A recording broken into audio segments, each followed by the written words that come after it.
गुरु जी नमस्ते। हरे कृष्णा। गुरु जी आप कहाँ से हो? मैं यहीं रहता हूँ। वृंदावन के ही हो आप?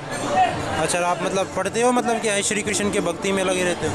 मतलब शास्त्रों का अध्ययन करते हैं। किस शास्त्रों का? जो प्रभुपाद जी ने हमें दिए हैं, जैसे कौन? भागवतम, अच्छा, चैतन्य चरितमृत और स्मॉल बुक है, भक्ति रसामृत सिंधु है, भगवत गीता है, इन बुकों का। प्रभु जी हमारे जो मूल ग्रंथ है, मूल वो कौन से हैं? भगवत गीता और भागवतम। मूल ग्रंथ यही है, ईश्वर के द्वारा दिए गए जो।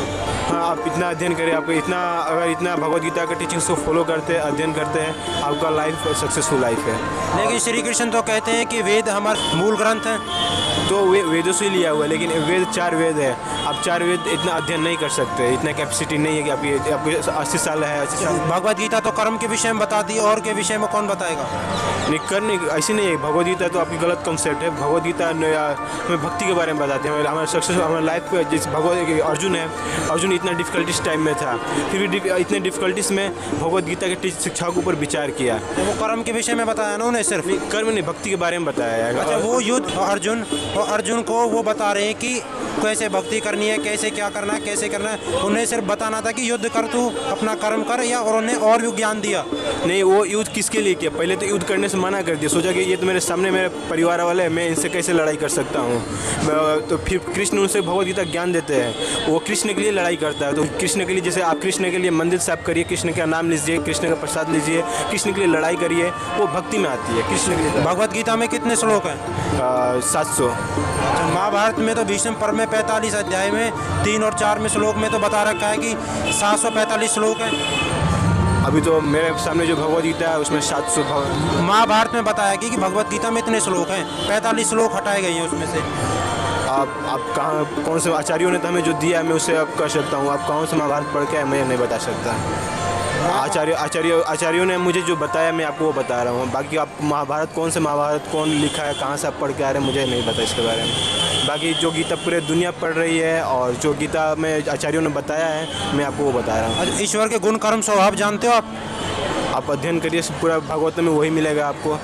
उनके गुण, उनकी लीलाएं, उनकी और जो भी लीलाएं किए हैं, जो भी उनके गुण हैं, जो भी बाकी सब कुछ भगवान के बारे में साइन। अच्छा, ईश्वर निराकार है, आकार है उसका ईश्वर का?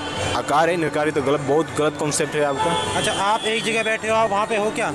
उधर 100 मीटर दूर? नहीं, मैं यही हूँ। तो आकार वाले तो आप होगे, फिर निराकार कैसे हो सकता है ईश्वर? ईश्वर हर जगह, हर क्षेत्र में है। हिमालय पे भी है, यहाँ पे भी है, दिल्ली में भी है, अमेरिका में भी है ईश्वर। ईश्वर ये नहीं समझना चाहिए कि मैं ईश्वर के बराबर हूँ। ईश्वर महान है, ईश्वर आपके हृदय में भी है, हमारे हृदय में भी, फिर भी वो एक है, फिर भी वो हमसे अलग है। ये आप तो उसे आप तो उसका आकार बता रहे हैं ना, ईश्वर तो निराकार है। नहीं, आप कैसे कर सकते हैं? पूरा शास्त्र कहता है भगवान का आकार। मान लीजिए, पानी का क्या आकार है? पानी का वो तो वो तो तरलता है, उसका जिस थाली में रखेंगे वो उसका वो अपना आकार होगा। ऐसे ईश्वर है। आप बोले कि भगवान का आकार है कि निराकार है? भगवान, देवता और ईश्वर में क्या अंतर है? भगवान में तो परम पूर्ण पुरुषोत्तम भगवान है। बाकी जो देवता है उनके अंडर में आते हैं। और ईश्वर किसे बोलते हैं? ईश्वर जो पूर्ण पुरुषोत्तम भगवान है, कृष्ण भगवान है, जो सबके कंट्रोलर है। ईश्वर का जन्म तो 5000 साल पहले हुआ था।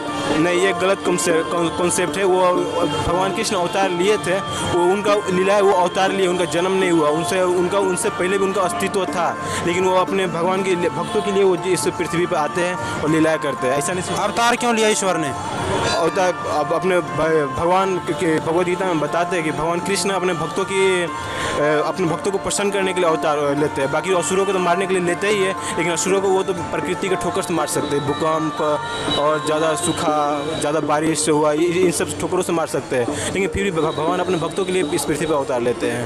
मतलब उसको मारने के लिए लेता, संहार करने के लिए नहीं लेता, पर दोनों एक साथ काम करते हैं, क्योंकि भगवान एक उद्देश्य के लिए नहीं आते तो काफ़ी सारे। श्री कृष्ण भगवत गीता में कह रहे हैं कि मैं किसी के बीच में हस्तक्षेप नहीं करता, बीच में कोई मतलब उन्हें परेशान नहीं करता, स्वतंत्र छोड़ता हूँ। भगवान अपने भक्तों को भगवान जब असुरों को मारते हैं या फिर भक्तों की भलाई करते हैं, दोनों एक बराबर है। क्योंकि नहीं, वो तो कह रहे हैं मैं हस्तक्षेप ही नहीं करता बीच में किसी के में, जो जैसा करे वैसा करे।